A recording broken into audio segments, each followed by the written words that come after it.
É claro que eu não posso deixar, antes de iniciar meu pronunciamento, fazer um registro da manifestação que nós tivemos na Comissão de Assuntos Sociais do Senado Federal.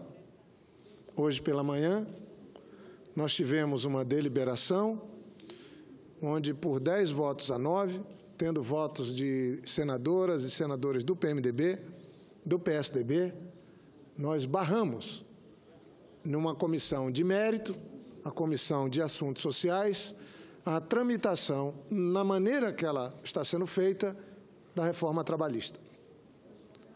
Colocamos com todos os argumentos.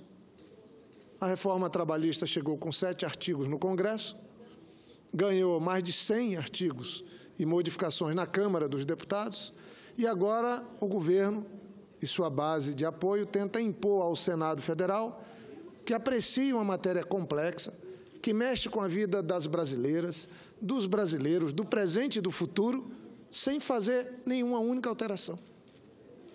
Isso é vexatório, para dizer o mínimo, para o Senado Federal.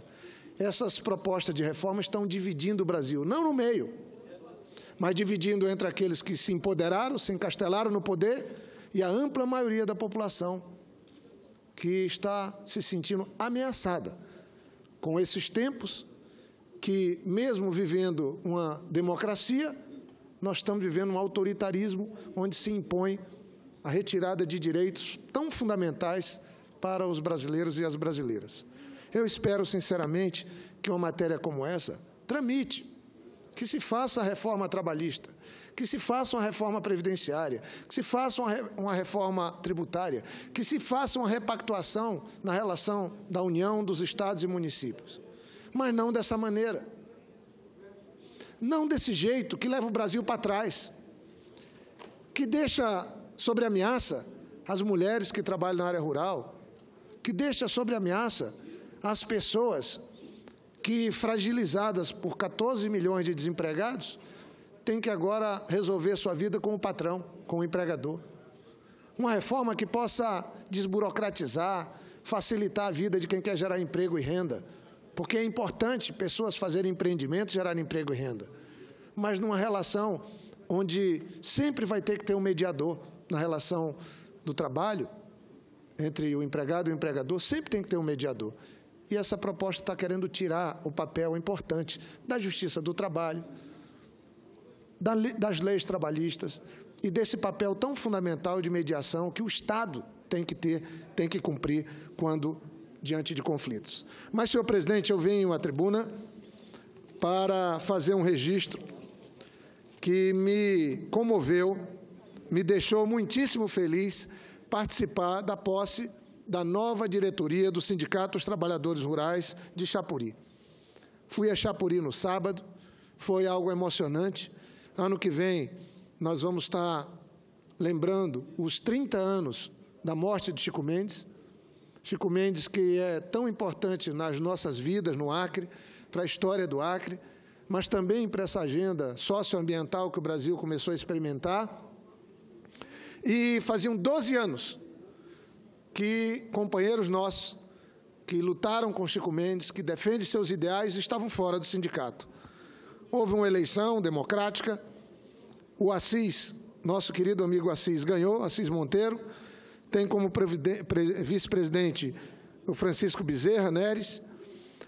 Eu estive lá, quase uma chapa meio a meio, a vitoriosa entre homens e mulheres, e foi fantástico viver os bons tempos de Chapuri. No lugar onde velamos o Chico Mendes, nós tínhamos uma celebração, uma fé e esperança, mesmo nesses tempos de dificuldade, da posse da nova diretoria do Sindicato dos Trabalhadores Rurais de Chapuri. Estava lá Leila Galvão, deputada estadual, o Léo Brito também. Houve uma ação coordenada, todos nós colaboramos na eleição, mas dentro de princípios éticos, né? E não tenho dúvida que o prefeito Bira, prefeito da cidade, que ficou tão contente também, que o governador Tião Viana vão agora ter, nesse movimento sindical, que tem uma história tão bonita, um parceiro para implementar políticas públicas, tanto do ponto de vista do município, como também do Estado. Eu queria fazer esse registro, que constasse aqui nos anais do Senado Federal o nome e toda a chapa eleita para o Sindicato dos Trabalhadores e das Trabalhadoras Rurais de Chapuri, que era a base da luta do Chico Mendes antes de criar o Conselho Nacional de Seringueiro, antes de ser conhecido como um grande ambientalista. Hoje temos à frente, tanto do Sindicato dos Trabalhadores Rurais de Brasileia, como de Chapuri, pessoas que eu tenho na maior estima, na melhor conta, e sei que vou também poder fazer um trabalho ainda melhor, se Deus quiser, junto à população rural, extrativista, ribeirinha de Chapuri e de Brasileia. Senhor presidente, mas eu queria também, aproveitando o tempo, dizer que eu tenho um projeto que está tramitando, mas sem antes fazer um registro aqui da ilustre figura que está aqui no plenário, nosso senador, sempre senador, e também sempre governador, porque ele é um recordista, né? Eu acho que ele já é governador bem pela 5ª vez.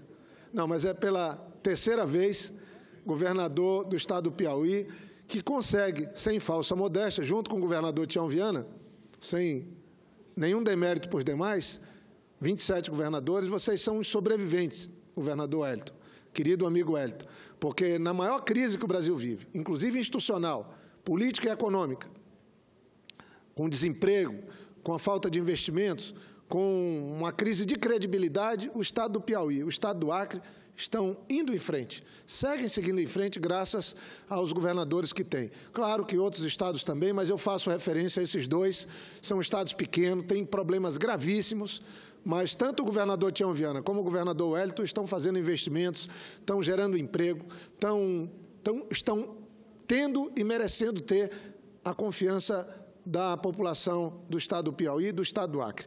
E eu fico feliz de revê-lo e orgulhoso de ver a sua dedicação e a do governador Tião Viana ao povo piauiense e ao povo acreano. Mas eu queria, senhor presidente, dizer que eu tenho tramitando na casa uma PEC que está aqui na ordem do dia, que torna imprescritível o crime de estupro, esperando entrar em votação, e nós temos sempre quórum baixo, mas eu tenho também uma outra proposta, que vai no sentido de combater a violência contra a mulher, a violência doméstica, a violência que nos envergonha hoje, com o aumento da criminalidade. Eu apresentei também uma proposta, o projeto de lei, é uma proposta que eu estou fazendo uma alteração de redação no artigo 2º da Lei 11.340, a Lei Maria da Penha, para assegurar à mulher as oportunidades e facilidades para viver sem violência, independentemente de sua identidade de gênero.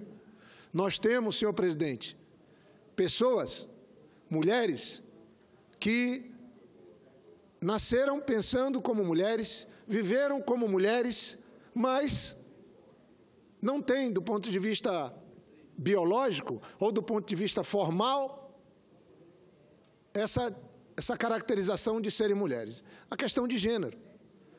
E a Lei Maria da Penha não abarca isso, não alcança. E muitas dessas pessoas que são mulheres, que vivem como mulheres, que sofrem como mulheres, elas não têm amparo na legislação, não têm amparo na Lei 11.340, a conhecida Lei Maria da Penha. E eu estou pondo aqui, toda mulher, independentemente de classe, raça, etnia, orientação sexual, identidade de gênero, é isso que eu estou acrescentando, e identidade de gênero, goza dos direitos fundamentais inerentes à pessoa humana, sendo-lhe assegurada as oportunidades e facilidades para viver sem violência, preservar sua saúde física e mental, e seu aperfeiçoamento moral, intelectual e social. É só isso que eu estou fazendo. Acrescentando, nesse artigo 2º, o termo identidade de gênero, para atender também esse contingente de pessoas que talvez são os que mais sofrem agressões, preconceitos e violência. Eu faço isso porque também, senhor presidente, eu preciso, só para concluir, tive reuniões com o Ministério Público Estadual no Acre, com o Centro de Atendimento a Vítimas de Violência, lá com a doutora Patrícia e sua equipe. E nós temos um problema seríssimo: a violência contra a mulher, a violência contra as crianças, a violência contra adolescentes. Ela é absolutamente subnotificada como crime de estupro. Subnotificado. Por medo, por não querer criar problemas no seu ambiente familiar, no círculo de amizade. As pessoas sofrem violência e não vão até a delegacia de polícia. O meu projeto de lei, esse projeto de lei que estou apresentando, ele altera a Lei 8.069, o Estatuto da Criança e do Adolescente. Eu estou trazendo uma obrigatoriedade para a autoridade de saúde. Porque o que é que acontece? Uma mulher é vítima de violência em casa. Ela não vai dar queixa na delegacia, não vai fazer um boletim de ocorrência, mas vai para o pronto-socorro. Vai lá tentar sobreviver, vai tentar se curar. E o que eu estou propondo é que toda vez que um médico, uma autoridade médica, receber alguém que foi vítima de violência, essa autoridade médica notifique a autoridade policial. Porque senão vai vir um crime em seguida, senador Armando. Claro que vai vir um crime em seguida. Claro que a pessoa começa aguentando uma pancada, aguentando uma agressão, e daqui a pouco pode vir a morte. E essa subnotificação é tradução de assassinatos. O meu projeto de lei, que começa a tramitar na casa, ele tem um propósito, e eu faço a leitura.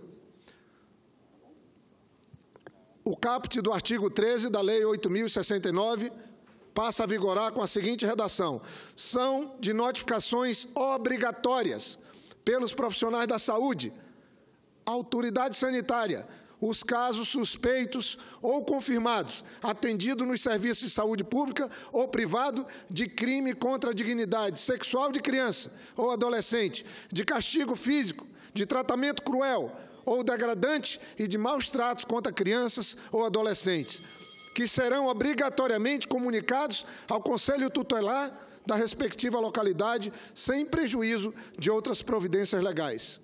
Então, o que eu estou propondo é que, quando alguém da área da saúde vai fazer o acolhimento e dar a devida atenção e tentar salvar a vida ou fazer o reparo necessário para alguém que foi vítima de violência, especialmente crianças, adolescentes, mulheres, ele obrigatoriamente, além do atendimento que vai dar, ele tenha que fazer uma notificação para a autoridade.